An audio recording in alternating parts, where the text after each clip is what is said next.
এখানে মাছ ভেজে তুলে নিয়েছি। মাছটা পেঁয়াজ দিয়ে রান্না করব। মাছ তরকারির জন্য পেঁয়াজ আর এখানে 2টা রসুন কেটে নিয়েছি, টমেটোও দেব আর লঙ্কা দেব। পেঁয়াজ দিয়ে দিয়েছি, দেওয়ার পর লবণ দিয়েছি। এখন মশলাগুলি দিয়ে ভাজা ভাজা করে নেব। যার যতটুকু দরকার মশলা দেবেন, পরিমাণ বুঝে দেবেন। জিরা দিচ্ছি,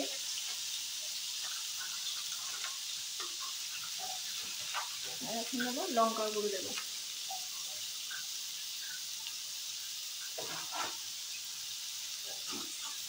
নেড়ে চেড়ে দেবো, একটু ভাজা ভাজা হবে। ভাজা ভাজা হওয়ার পরে একদম এগুলি পুরো ভাজা ভাজা হয়ে গেলে টমেটোগুলো দেবো। টমেটোগুলো দিয়ে একটু নেড়ে চেড়ে তারপর জল দিয়ে দেবো।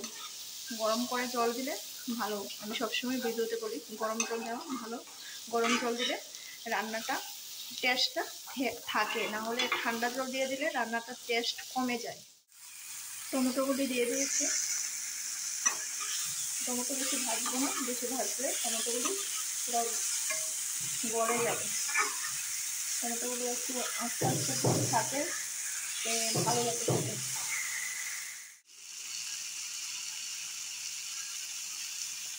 এখন জলটা দিয়ে দিচ্ছি, পরিমাণ মতো জল দেবে। মাছ বেশি হলে সব জিনিস পেঁয়াজ টমেটো যা যা আছে সব কিছু বেশি করে দিতে হবে। এখন জাল হবে, জাল হওয়ার পরে ভেজে রাখা মাছগুলি দিয়ে দেব। মাছগুলি দিয়ে দিয়েছি তরকারির মধ্যে। একটু সময় জাল হবে, তারপর নামিয়ে নেব, কারণ তরকারিতে ঝোল থাকতে হবে। মেয়ে ঝোল ছাড়া খেতে পারে না। রান্নাটা হয়ে গেছে, এখন 2টা এলাচ দিয়ে দেব। এলাচ দিলে ভালো হয়, পেঁয়াজ দিয়ে রান্না করেছি তো খেলে কোনো কিছু প্রবলেম হবে না।